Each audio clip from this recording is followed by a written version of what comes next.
Mutual funds ద్వారా మంచి corpus create చేయొచ్చా చూద్దామండి. సో మ్యూచువల్ ఫండ్స్ ద్వారా ఒక వెల్త్ క్రియేషన్ అనేటువంటిది ఒక లాంగ్ టర్మ్లో మ్యూచువల్ ఫండ్స్ ఎప్పుడు మంచి రిటర్న్సే ఇస్తాయండి. మీకు షార్ట్ టర్మ్లో కూడా ఒక్కోసారి ఇస్తాయి, బట్ వాలటాలిటీ ఎక్కువగా ఉంటుంది.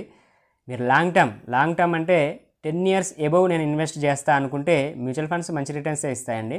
సో జనరల్ రిటర్న్స్ వీటి మీకు ఒక 12% నుంచి 16% రేంజ్లో జనరల్గా మ్యూచువల్ ఫండ్స్ ఇస్తూ ఉంటాయి. మనం కొంచెం హార్డ్ వర్క్ చేసి మంచి మ్యూచువల్ ఫండ్స్ని మీరు సెలెక్ట్ చేసుకోగలిగితే 18% ఆ రేంజ్లో కూడా ఇస్తాయి. ఇంకా కొంచెం మీరు రిస్క్ చేసి స్మాల్ క్యాప్ అండ్ మిడ్ క్యాప్లో రిస్క్ ఎక్కువగా ఉంటుంది, బట్ రిటర్న్స్ కూడా ఎక్కువగా ఉంటాయి. సో మీరు ఎవరైనా ఫైనాన్షియల్ అడ్వైజర్ని కలిసి మంచి mid cap and small cap దాంతోపాటు ఒక లార్జ్ క్యాప్ సంబంధించి ఇలా మీరు ఇన్వెస్ట్మెంట్ చేయగలిగితే దాని తగ్గట్టుగా అంటే 20% ఎబోవ్ కూడా 20 to 24% ఇయర్లీ రిటర్న్ కూడా మీకు రావడం జరుగుతుందన్నమాట. సో ఇక్కడ ఇయర్లీ రిటర్న్తో పాటు కాంపౌండింగ్ మంచిగా గ్రోత్ అవుతుంది అన్నమాట. మీకు ఇక్కడ మ్యూచువల్ ఫండ్స్లో బెనిఫిట్ ఏంటి అంటే కాంపౌండ్. మీకు మనకి ఇన్వెస్ట్మెంటే మీరు చాలామంది చూసినట్లయితే ఇన్వెస్ట్మెంట్ ద్వారా మంచి కార్పస్ క్రియేట్ చేసినటువంటి వాళ్ళు చాలామంది ఉంటారండి. సో ఎందుకంటే వాళ్ళకి మంచి మంచి శాలరీస్ ఉంటాయి. సో దాంట్లో అమౌంట్ అనేటువంటిది ఎవ్రీ మంత్ ఎస్ఐపి అనేటువంటి మోడ్ ద్వారా ఎస్ఐపి మోడ్ ద్వారా ఇన్వెస్ట్మెంట్ చేసుకుంటూ వెళ్తే over a period of time అంటే మీకు మినిమం మ్యూచువల్ ఫండ్స్ అంటే మీరు 1 year 2 yearకి అలా చూస్తే కనుక మ్యూచువల్ ఫండ్స్లో ఇన్వెస్ట్ చేయకండి. సో దానికంటే మీకు ఈటీఎఫ్లు కానీ అలాంటి వాటిలో మీరు చేసుకోవచ్చు షార్ట్ టర్మ్ అయితే కనుక. బట్ లాంగ్ టర్మ్ అయితే కనుక 10 years ఎబోవ్ నా టార్గెట్ ఉంది అనుకుంటే అంటే ఒక 10 years తర్వాత అంటే మ్యూచువల్ ఫండ్స్ మనకి జనరల్గా సపోజ్ ఒక 25 years ఉన్నటువంటి వ్యక్తి 60 years తర్వాత 60 yearsకి వచ్చేసరికి ఒక మంచి డీసెంట్ అమౌంట్ ఒక అట్రాక్టబుల్ అమౌంట్ క్రియేట్ కావాలి అనుకుంటే కార్పస్ క్రియేట్ కావాలనుకుంటే మ్యూచువల్ ఫండ్స్లో ఇన్వెస్ట్ చేయొచ్చండి. మ్యూచువల్ ఫండ్స్ మీరు ఫైనాన్షియల్ అడ్వైజర్ హెల్ప్ తీసుకొని మీరు ఇన్వెస్ట్ చేసినట్లయితే మీకు మంచి మ్యూచువల్ ఫండ్స్ వాళ్ళు అడ్వైజ్ చేయడం జరుగుద్ది అన్నమాట. సో లేదు నేను సొంతంగా నేను సెలెక్ట్ చేసుకోగలను అనుకుంటే మన యూట్యూబ్ ఛానల్లో కూడా కొన్ని వీడియోస్ ఉన్నాయి ఎలా ఏంటి అనేటువంటిది. సో ఫర్దర్గా కూడా మ్యూచువల్ ఫండ్ సెలెక్షన్ ఎలా ఏంటి అనేటువంటిది కూడా వీడియోస్ వస్తాయన్నమాట. సో వాటిని చూసి కూడా మీ అంతటా మీరు ఓన్గా మంచి మ్యూచువల్ ఫండ్స్ని సెలెక్ట్ చేసుకోవచ్చు. తద్వారా మీకు 16% నుంచి ఒక 20% రేంజ్లో రిటర్న్స్ రావచ్చు. అయితే మీరు మధ్యలో ఏంటంటే డ్రాప్ అవ్వకుండా ఉండాలి. మ్యూచువల్ ఫండ్స్లో మధ్యలో ఒక్కొక్కసారి వాలటాలిటీ వల్ల నెగిటివ్ కూడా వెళ్ళేటువంటి ఛాన్సెస్ ఉన్నాయి. బట్ స్టాక్ మార్కెట్ ఈక్విటీలో మీరు స్టాక్స్లో ఇన్వెస్ట్ చేసినట్టుగా అంత నెగిటివ్ అయితే వెళ్ళవండి మ్యూచువల్ ఫండ్స్ జనరల్గా. కంపేర్ టు మ్యూచువల్ ఫండ్స్ స్టాక్స్లో రిస్క్ ఎక్కువ.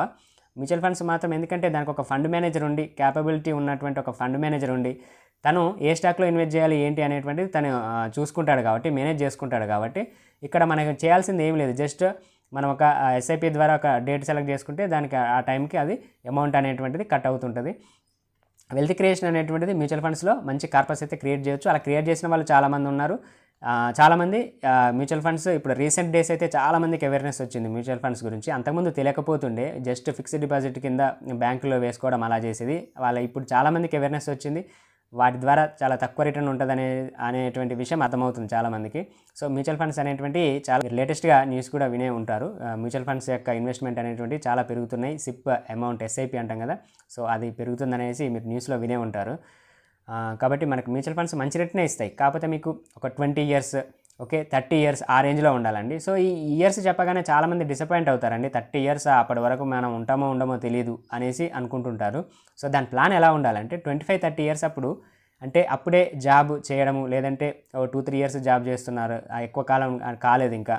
సో అలాంటి టైంలోనే మీరు ఇన్వెస్ట్మెంట్ స్టార్ట్ చేస్తే మీకు ఏదైతే మన బాడీలో క్యాపబిలిటీ తగ్గిపోతుందో, మీరు ఏదైతే పని చేయకుండా అవుతారో 60 years రిటైర్మెంట్ ఉంటుంది కదా. సో రిటైర్మెంట్ అంటే ఇక్కడ మనం ఆ టైంలో చేయలేం కదా. 60 years దాటిన తర్వాత మీరు ఇదే శక్తితో పనిచేయలేరు కదా. సో అలాంటప్పుడు ఏంటంటే ఇప్పుడు మీరు దాచుకున్నటువంటి మ్యూచువల్ ఫండ్స్లో దాచుకున్నటువంటి అమౌంట్ అనేటువంటిది అప్పుడు మీకు మంచి క్రియేట్ చేసి హెల్ప్ అవుతుంది అన్నమాట.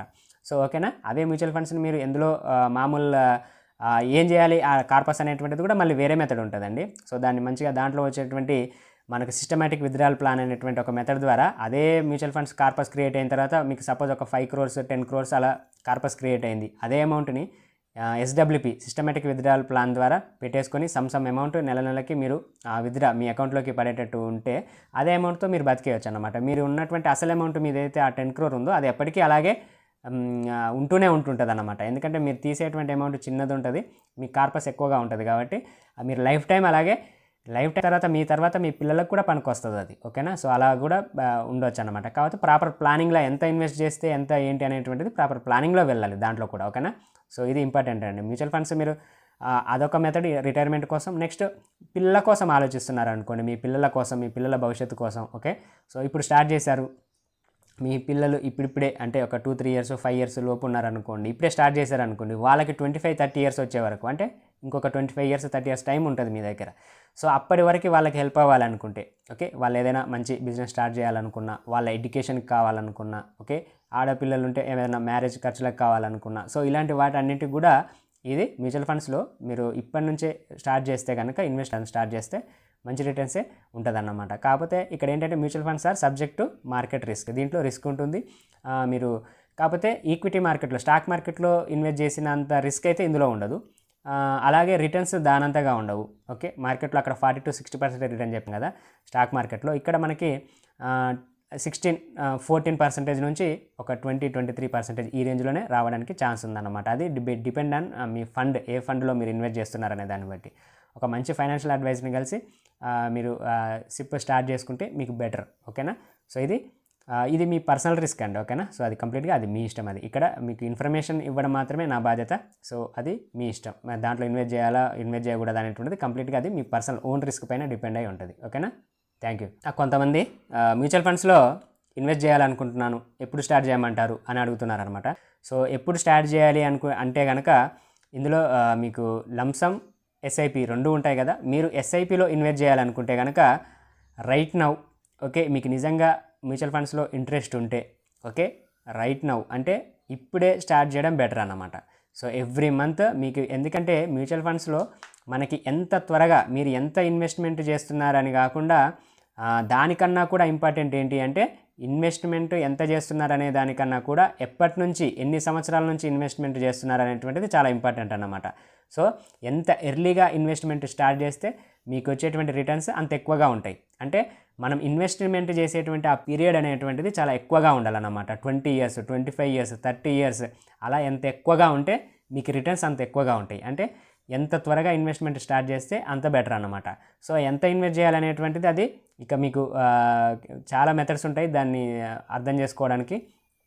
ఒకటి మీకు ఎంత క్యాపబిలిటీ ఉంది, ఓకే, 500, 1000, 5000, ఓకే, 50,000, అది ఒక పర్సన్ టు పర్సన్ డిఫరెంట్ ఉంటుంది కదా. సో అది చూసుకోవాలి. సో మీకు ఏదైనా టార్గెట్ ఉంటే, అంటే ఒక 20 ఇయర్స్ తర్వాత నాకు సమ్ అమౌంట్ ఇంత ఉండాలి అని మీకు టార్గెట్ ఉందనుకోండి, మరి అంత అమౌంట్ నాకు కార్పస్ క్రియేట్ కావాలనుకుంటే ఇప్పటి నుంచి నేను ఎంత ఇన్వెస్ట్ చేయాలి అనేటువంటిది మనం క్యాల్కులేటర్ ఉంటుంది, మనకి ఎస్ఐపి క్యాల్కులేటర్ ఉంటుంది. దాంట్లో చెక్ చేసుకొని కూడా మీ టార్గెట్ ప్రకారము ఇప్పటి నుంచి నెలకి 5,000 వేస్తే నేను పెట్టుకున్నటువంటి ఆ టార్గెట్ రీచ్ అవుతానా, లేదంటే 10,000 పెడితే రీచ్ అవుతానా ఏంటి అనేటువంటిది మీకు అది ఉండాలి. అలాగే స్టెప్ అప్ అనేటువంటిది ఆప్షన్ ఒకటి కూడా ఉంటుంది అన్నమాట. సో మీకు ఈ ఐడియా ఉంటే మీకు అది అర్థమవుతుంది. ఓకేనా? సో బట్ మీరు అడిగినట్టు అంటే కామెంట్ సెక్షన్లో కొంతమంది అడుగుతున్నారు. సో అడిగినటువంటి క్వశ్చన్కి ఏంటంటే ఎంత త్వరగా స్టార్ట్ చేస్తే అంత బెటర్ అన్నమాట. సో ఈ మంత్ నుంచే మీకు నచ్చినటువంటి ఒక డేట్ 5వ తారీఖు లేదా 10 ఏదో మీకు నచ్చినటువంటి డేట్ సెలెక్ట్ చేసుకొని ఎస్ఐపి మోడ్లో స్టార్ట్ చేసుకోవచ్చు. స్టార్ట్ చేసేటప్పుడు మీరు కంపల్సరీ కొంత హార్డ్ వర్క్ చేయాలి. ఏ ఫండ్లో మీరు చేస్తే, ఏ మ్యూచువల్ ఫండ్లో ఇన్వెస్ట్ చేస్తే మీకు రిటర్న్స్ ఉంటాయి అనేటువంటిది మీరు కంపల్సరీగా మీకున్నటువంటి టైం ఎంత, ఓకే, మీ రిస్క్ క్యాపబిలిటీ ఎంత అనే దాని ప్రకారం కూడా చూడాలన్నమాట. అంటే కొంత ఏజ్ని బట్టి కూడా చెప్తాము. ఎవరైతే ఏజ్ 50 ఇయర్స్ 45 ఇయర్స్ 50 ఇయర్స్ అలా వెళ్ళారో వాళ్ళకి ఏంటంటే స్మాల్ క్యాప్ ఎక్కువగా అడ్వైజ్ చేయలేం. Large cap blue chip funds లాంటి లార్జ్ క్యాప్లో కానీ కొంత మిడ్ క్యాప్ కూడా వాళ్ళకి అడ్వైజ్ చేయలేం. లార్జ్ క్యాపే బెటర్ అన్నమాట ఏజ్ ఎక్కువగా ఉంటే. మీ ఏజ్ కనుక తక్కువగా ఉంటే కనుక లార్జ్ క్యాప్లో కొంత, మిడ్ క్యాప్లో కొంత, స్మాల్ క్యాప్లో కొంత, ఈ మూడింటిలో ఇన్వెస్ట్ చేయడం బెటర్ అన్నమాట. ఓకే, సో ఇలా కొన్ని అంశాలు అనేటువంటిది మనం కన్సిడర్ చేయాలి. బట్ ఎంత త్వరగా ఇన్వెస్ట్మెంట్ స్టార్ట్ చేస్తే అంత బెటర్. అలా అని ఏ ఫండ్లో పడితే ఆ ఫండ్లో స్టార్ట్ చేయొద్దు అన్నమాట. ఓకేనా? మనకు మంచి ఫండ్ని సెలెక్ట్ చేసుకోవాలి. ఆ ఫండ్ సెలెక్షన్ ఎలా చేయాలి ఏంటి అనేటువంటిది కూడా మనకు ఫర్దర్గా వీడియోస్ వస్తాయి, వాటిని చూడొచ్చు. లేదంటే మీ దగ్గరలో ఉన్నటువంటి ఫైనాన్షియల్ అడ్వైజర్ని వెళ్తే వాళ్ళు ఇంకా మీకు బాగా ఎక్స్ప్లెయిన్ చేయగలుగుతారు అన్నమాట. ఎంత చేయగలుగుతారు, ఒక 5,000 చేయగలుగుతారా ఏంటి అనేటువంటిది చెప్తే వాళ్ళు మీకు మంచి ఫండ్ని అయితే మీకు అడ్వైజ్ చేయడం జరుగుతుంది అన్నమాట. ఓకేనా? కొంతమంది మ్యూచువల్ ఫండ్స్ ఎస్ఐపిలో బెటరా లంసంలో బెటరా అని అడుగుతున్నారండి. సో మనకి కొంచెం బ్రీఫ్గా చూద్దాం. ఎస్ఐపి అంటే మనకు సిస్టమేటిక్ ఇన్వెస్ట్మెంట్ ప్లాన్. అంటే ఎవ్రీ మంత్ మనం సెలెక్ట్ చేసుకున్నటువంటి డేట్కి ఆటోమేటిక్గా మన బ్యాంక్ నుంచి సమ్ అమౌంట్, సపోజ్ మీకు ఒక 5,000 మీరు మ్యూచువల్ ఫండ్స్లో ఇన్వెస్ట్మెంట్ చేయాలనుకుంటే మీకు ఎవ్రీ మంత్ 5వ తారీఖు ఓకే మీరు సెలెక్ట్ చేసి పెట్టుకున్నారనుకోండి, ఎవ్రీ మంత్ మీకు నుంచి మీరు ఏదైతే డీటెయిల్స్ ఇచ్చినటువంటి బ్యాంక్ ఉంటుందో ఆ బ్యాంక్ నుంచి ఎవ్రీ మంత్ ఆ 5వ తారీఖు అనేటువంటిది ఆ రోజు మీకు 5,000 కట్ అవ్వడం జరుగుతుంది అనమాట, ఆటో డెబిట్ అవ్వడం జరుగుతుంది. ఓకే, సో అది ఎస్ఐపి మోడ్లో అండి, ఎవ్రీ మంత్ అలా జరుగుతుంది. సో అలా కాకుండా లంసమ్ అంటే ఏంటంటే ఒకేసారి సమ్ బల్క్ అమౌంట్, ఒకేసారి పెద్ద అమౌంట్ ఒకేసారి ఇన్వెస్ట్మెంట్ చేయడాన్ని దాన్ని మనం లంసమ్ అంటామండి, మ్యూచువల్ ఫండ్ ఆ టెర్మినాలజీ. సో ఇక్కడ లంసమ్ చేసేటప్పుడు కొంచెం చాలా విషయాలు పరిగణలోకి తీసుకోవాల్సి ఉంటుంది. లంసమ్ చేసేటప్పుడు ఏంటంటే మనం మార్కెట్స్ హైలో ఉన్నప్పుడు, మార్కెట్స్ హైలో ఉన్నప్పుడు అంటే మనం మ్యూచువల్ ఫండ్స్లో పెట్టినా కూడా మ్యూచువల్ ఫండ్స్ మన ఫండ్ వాళ్ళు తీసుకెళ్ళి మళ్ళీ ఈక్విటీ మార్కెట్లోనే కదా పెట్టేది, స్టాక్స్లోనే పెట్టేది. కాబట్టి ఆల్ టైమ్ హైలో ఉన్నప్పుడు మీరు ఇన్వెస్ట్మెంట్ స్టార్ట్ చేయడం అనేటువంటిది, అంటే ఇన్వెస్ట్మెంట్ పెట్టడం అనేటువంటిది కరెక్ట్ కాదు. ఒకవేళ మీరు ఎస్ఐపి మోడ్లో పోతే కనుక ఎప్పుడైనా స్టార్ట్ చేయొచ్చు అండి. ఓకేనా, ఎస్ఐపికి లంసమ్కి డిఫరెంట్ ఏంటంటే ఎవ్రీ మంత్ మీరు సెలెక్ట్ చేసుకున్నటువంటి డేట్కి సెలెక్ట్ చేసుకున్నటువంటి అమౌంట్ కట్ అవుతుంది, అది ఎస్ఐపి. లంసమ్ అంటే ఏంటి అంటే మీ దగ్గర సమ్ అమౌంట్ ఉంది, ఒకేసారి మీ దగ్గర ఒక 5 lakhs ఉంది లేకపోతే 3 lakhs ఉంది, ఈ అమౌంట్ని ఒకేసారి ఇన్వెస్ట్మెంట్ చేస్తే మ్యూచువల్ ఫండ్స్లో పెట్టేస్తే దాన్ని లంసమ్ అంటాం అన్నమాట. సో అయితే రెండింటికి డిఫరెంట్ ఏంటి అంటే రిటర్న్స్ విషయంలో డిఫరెంటే ఉంటుందండి. సో ఏంటంటే లంసంలో కొంచెం ఇబ్బంది అండి. లంసమ్ ఏంటంటే మనకి మార్కెట్ డౌన్ వచ్చినప్పుడు లంసమ్ ఎప్పుడు హెల్ప్ అవుతుంది అంటే మార్కెట్స్ చాలా డౌన్లో ఉంటాయి చూడండి, మనకి కరోనా టైంలో డౌన్లో వచ్చేసింది, లాక్డౌన్ టైంలో. సో అలాంటి టైంలో మీ దగ్గర ఉన్నటువంటి లంసమ్ అమౌంట్ ఏమన్నా ఉంటే కనుక దాంట్లో కొంత పర్సెంటేజ్, ఒక 50% తీసుకెళ్ళి అలాంటి టైంలో మీరు ఒక 5 lakhs ఇన్వెస్ట్మెంట్ చేయాలనుకుంటే ఒక 2.5 lakh అనేటువంటిది అందులో ఇన్వెస్ట్ చేశారనుకోండి, మళ్ళీ ఎప్పుడైనా డౌన్ వచ్చినప్పుడు ఇన్వెస్ట్మెంట్ చేయాలన్నమాట. సో ఇలా అంటే మనకి కరెక్షన్లో ఉన్న టైంలో, డిస్కౌంట్లో దొరుకుతున్న టైంలో లంసంలో ఇన్వెస్ట్ చేయాలి. డిస్కౌంట్లో అంటే చిన్న పర్సెంటేజ్ డిస్కౌంట్ కాదండి, చాలా పెద్ద మొత్తంలో మార్కెట్ డౌన్ రావాలన్నమాట, చాలా మార్కెట్ ఫాల్ అంటాం కదా. సో అలా ఫాల్ వచ్చిన టైంలో ఇన్వెస్ట్మెంట్ చేస్తా అనుకుంటే లంసంలో చేసుకోవచ్చు అన్నమాట.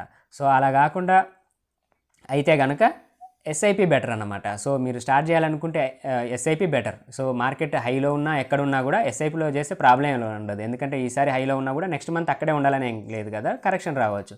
సో అలా ఎస్ఐపిలో పెడితే ప్రాబ్లం ఉండదు. లేదు కరెక్షన్ రాలేదు, అది ఇంకా పైకి కూడా వెళ్ళొచ్చు కదా అక్కడ నుంచి, సో అలా కూడా మీకు ప్రాబ్లం ఉండదు. మళ్ళీ ఈ ఇయరే మీరు ఏం అమౌంట్ తీయరు కదా, మ్యూచువల్ ఫండ్స్ అంటే ఓవర్ 20 years అలా ఇన్వెస్ట్మెంట్ చేస్తాం కాబట్టి ఎస్ఐపి బెటర్.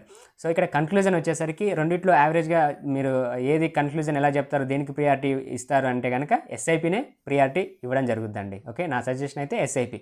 లంసంలో మీకు ఒకవేళ ఎస్ఐపి చేస్తూ కూడా మీకు ఎప్పుడైనా ఆపర్చునిటీ బాగా మార్కెట్స్ ఫాల్ అయినప్పుడు మంచి ఫండ్స్ సెలెక్ట్ చేసుకొని వాటిలో లంసంలో మీ అమౌంట్ ఏమైనా ఉంటే కనుక కొంత పర్సెంటేజ్ అలా పెట్టుకోవచ్చు అనమాట లంసం ద్వారా.